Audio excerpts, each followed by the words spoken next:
Alors une fois n'est pas coutume, aujourd'hui je ne suis pas en live, la vidéo est courte et vous allez voir plusieurs autrices, s'exprimer. Ce sont plusieurs interviews pour, un seul livre en fait, un recueil de nouvelles, à l'occasion de la Saint-Valentin qui sort chez Cherry Publishing ce lundi 7 février, qui s'appelle Épilogue. Ce qu'il faut savoir de ces nouvelles, c'est qu'en fait, elles reprennent des personnages qui soient principaux ou secondaires, que vous avez pu, suivre et qui ont pu vous émouvoir dans les romans donc de ces autrices. Et là, en fait, on va les retrouver quelque temps plus tard, à l'occasion d'une Saint-Valentin plus ou moins mouvementée. Tous les bénéfices de ce recueil de nouvelles vont aller à un réseau d'associations qui s'appelle Solidarité Femmes et qui s'occupe des femmes victimes de violences, notamment en les accueillant, les accompagnant et en leur trouvant un hébergement. Dernière, petite information et promis je vous laisse tranquille, je n'ai pas pu avoir, toutes les autrices, du recueil de romans. Elles ne pouvaient pas malheureusement être disponibles.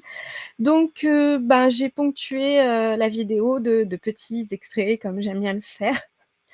Voilà, pour vous donner un peu une idée de leurs histoires. J'espère que cette vidéo va vous plaire. N'hésitez pas à laisser un commentaire, n'hésitez pas à partager et j'en profite pour vous souhaiter une très bonne Saint-Valentin.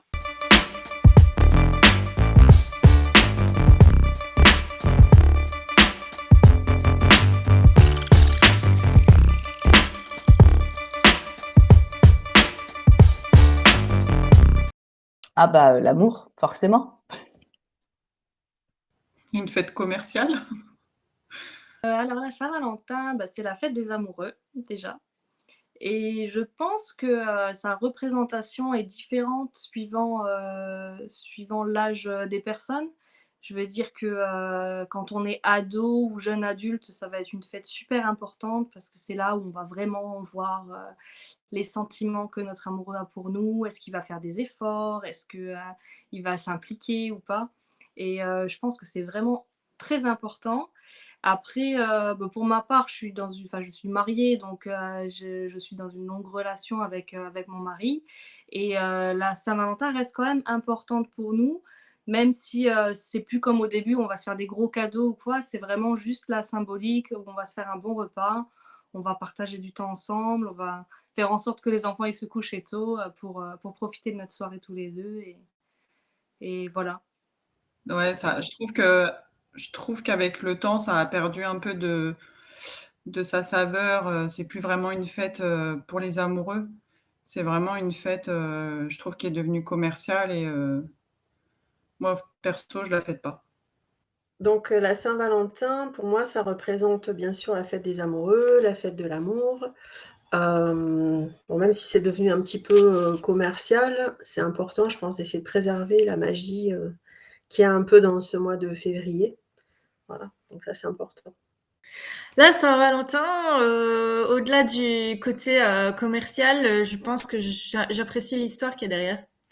Il y a beaucoup de gens qui le savent pas, mais genre ça remonte à un truc genre d'il y a 2000 ans, tu vois, avec le prêtre Valentin ou je sais pas quoi qui faisait des mariages clandestins, et c'est le côté un peu historique du truc que j'aime bien, et c'est un bon prétexte pour passer du temps, même si on n'est pas en couple, mais genre passer du temps avec les gens qu'on aime et juste s'amuser, quoi.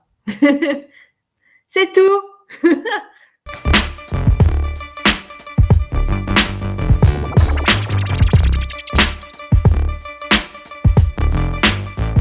Non, pas spécialement. Ah si, totalement. Totalement. Et c'est ça le pire, c'est que quand j'étais plus jeune, j'ai galéré à toujours terminer tout ce que je faisais parce que j'arrivais pas j'arrivais pas à écrire un roman entier, c'était toujours trop court pour que ce soit considéré comme un roman. Et là, j'arrive pas à faire plus court. Tu vois ce que je veux dire? Genre, voilà. Et là, j'ai galéré parce que j'avais tellement de choses à dire et tellement de nouveaux trucs qui venaient, ça aurait pu être de nouveau un roman en fait, mais un 4e tome ou quelque chose comme ça, mais Alors l'exercice de la nouvelle, c'était tout nouveau pour moi. J'ai trouvé ça super difficile.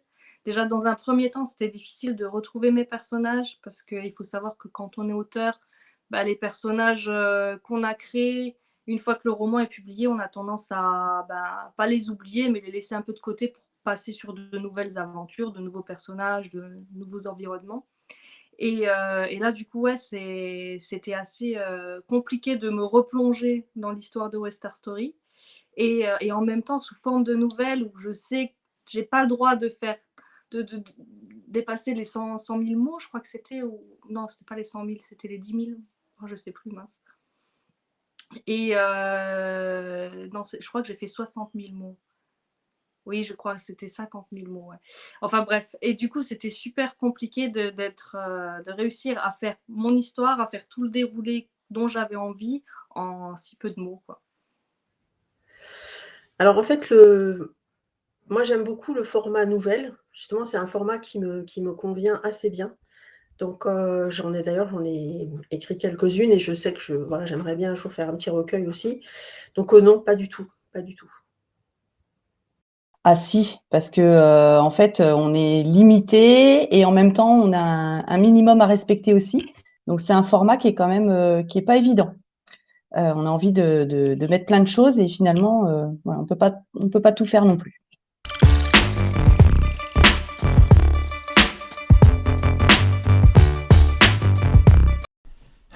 Je viens de manquer de crever. Nati vient de sortir de la salle de bain dans un déshabillé vert comme ses yeux qui ne laissent que peu de place à l'imagination. Avide, je la détaille longuement. Ma langue passe sur mes lèvres d'anticipation. À cet instant, je n'avais plus rien à faire de l'endroit où nous sommes. J'avais juste elle, près de moi, beaucoup plus près.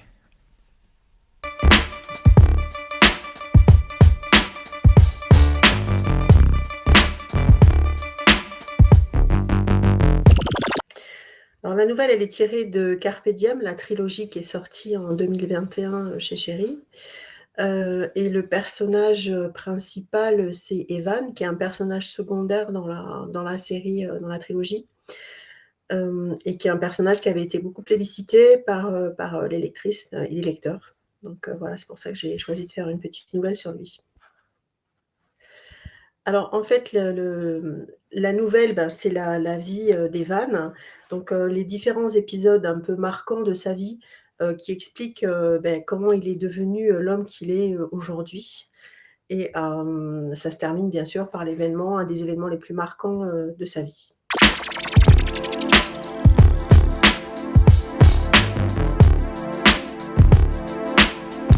Son assurance et sa confiance dans notre couple font taire les vestiges de l'ancienne Julia qui avait si peur de l'abandon. Et alors qu'il m'adresse un sourire complice, je me demande comment j'ai pu m'inquiéter une seule seconde. Il est mon évidence.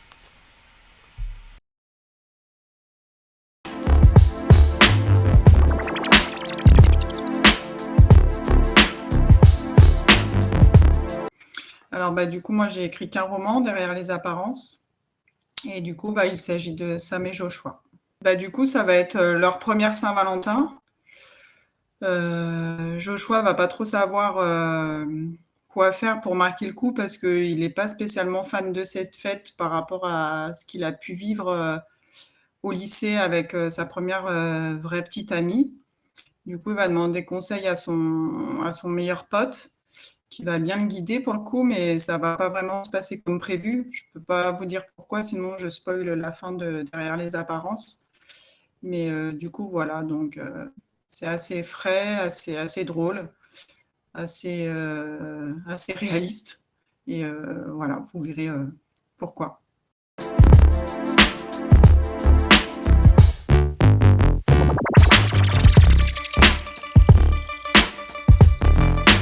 J'ai étudié Ezra et Violette des Secrets de Wood Hills. J'avais fait en fait un vote dans ma story Instagram il y a au tout début qu'on parlait du projet sans vraiment dire ce que c'était. J'avais simplement dit si je devais revisiter un couple, lequel vous préféreriez, et c'est celui-là qui est ressorti le plus. Du coup, voilà, ça me semblait assez évident, surtout que l'histoire était encore assez fraîche dans ma tête et j'avais un truc à raconter, donc voilà. Bon, le titre de ma nouvelle, c'est Pleine lune de miel, et je pense que ça parle un peu de lui-même. Donc en fait, on retrouve Ezra et Violette en pleine lune de miel.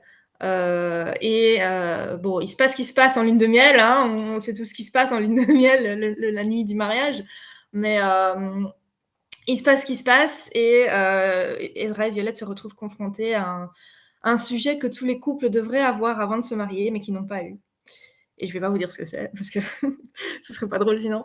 Et du coup, ça engendre vraiment je vais pas dire une grosse dispute, mais une grosse conversation qui du coup s'aligne en plus de ça avec leur responsabilité en tant que gardienne et alpha du coup, sans vouloir spoiler.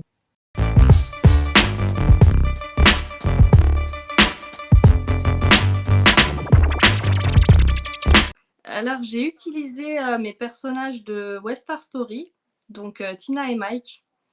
En fait, j'ai beaucoup réfléchi entre les personnages de West Star Story ou de Liaison secrète.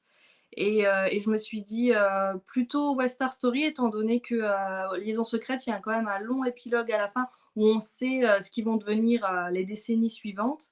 Et West Star Story, les lecteurs m'ont un peu fait le reproche de justement pas savoir ce qui va se passer, est-ce qu'il va y avoir un bébé ou pas. Et du coup, je me suis dit, ah bah tiens, c'est la bonne occasion pour faire cet épilogue-là dans une nouvelle, quoi. Alors, bah, ma nouvelle, déjà, elle s'appelle West Star Baby. Donc, il n'y a pas vraiment de spoil. Hein. On sait que voilà, ils vont avoir un bébé. Et donc, je suis partie dans la thématique bébé et Saint-Valentin en même temps. Et donc, on va retrouver Tina dans sa vie à Los Angeles, donc la vie qui n'a plus rien à voir avec celle qu'elle avait avant en France, vu que elle est mariée quand même à une superstar du rock. Et du coup, on va découvrir un peu sa vie, sa nouvelle vie avec une star. Et donc, on la retrouve et elle est enceinte. Elle apprend qu'elle est enceinte. Et du coup, tout le long de la nouvelle, ça va être sa nouvelle vie et comment annoncer ça à Mike. Et voilà, ça tombe pour la Saint-Valentin, donc c'est plutôt bien tombé, on va dire.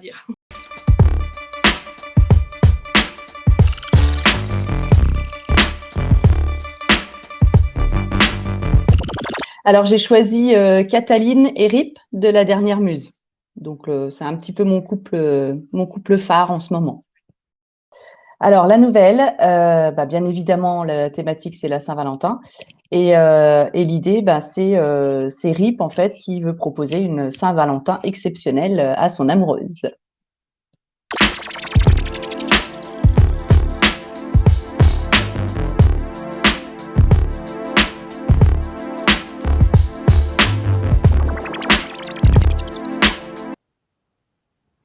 Alors, je ne l'ai pas fait vraiment pour le thème abordé. Je l'ai plutôt fait pour la cause pour laquelle on mettait en place ce recueil.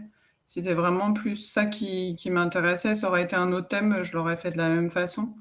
Après, j'ai quand même réussi à trouver des choses à dire pour cette fête de la Saint-Valentin. Mais oui, effectivement, c'est une fête auquel je ne crois pas vraiment. Alors, pourquoi avoir contribué à ce recueil de nouvelles? Parce qu'en fait, je trouvais que c'était important de faire des choses qui comptent. Je pense que si tout le monde faisait des petites actions comme ça pour les autres, ça rendrait le monde meilleur. Et puis, moi, comme je disais, je suis bien heureuse, j'ai une belle vie. Donc, je trouve que c'est important quand on est dans de telles situations d'aider les autres d'une manière ou d'une autre. Et particulièrement cette nouvelle parce que c'est une homo-romance, donc ça célèbre un amour un peu qui n'est pas toujours compris. Donc, je trouvais que c'était bien de symboliser, c'était un beau clin d'œil pour la Saint-Valentin, quoi. Alors en fait, c'est l'autrice de chez Chéri qui s'appelle Arizona Brooks qui a eu cette idée l'année dernière. Elle a lancé ça sur le Discord qu'on a entre toutes les auteurs Chéri. Et j'ai trouvé l'idée vraiment géniale, déjà pour pouvoir participer comme ça avec les autres auteurs de la maison d'édition avec qui on s'entend super bien. Et donc partager ce projet, replonger dans une de mes anciennes histoires quand même pour donner un petit point final. Et puis surtout pour une belle cause, étant donné que c'est quand même pour Solidarité Femmes qu'on fait ça. Et donc tout ça englobé, j'ai dit tout de suite, je suis présente, je fonce et je vais tenter l'aventure. J'étais pas sûre au début d'arriver vraiment à ce que je voulais, mais finalement, ça a été. Alors, déjà l'idée de pouvoir sortir un recueil, au bénéfice d'une association, donc ça, c'était quelque chose qui importait pour moi. En plus, le choix de l'association était vraiment, je trouve, bien trouvé par rapport à Saint-Valentin. Et puis, sortir quelque chose avec plusieurs chéris, je trouvais l'idée vraiment sympa. Voilà. Euh, Déjà, le fait que ce soit pour la bonne cause, c'est super intéressant pour moi de pouvoir participer à ce genre de projet parce que je l'ai déjà fait et c'est toujours assez valorisant, tu vois, de faire un truc comme ça pour la bonne cause, d'utiliser un peu, je vais pas dire mon talent parce que c'est encore discutable, mais d'utiliser un peu un truc que je sais faire plus ou moins bien pour récolter des sous-sous et pour une cause qui tient à cœur. Et de l'autre aussi, parce que j'avais très envie d'essayer d'écrire une nouvelle, tout simplement. J'avais envie de tenter l'expérience, voir si j'en étais capable.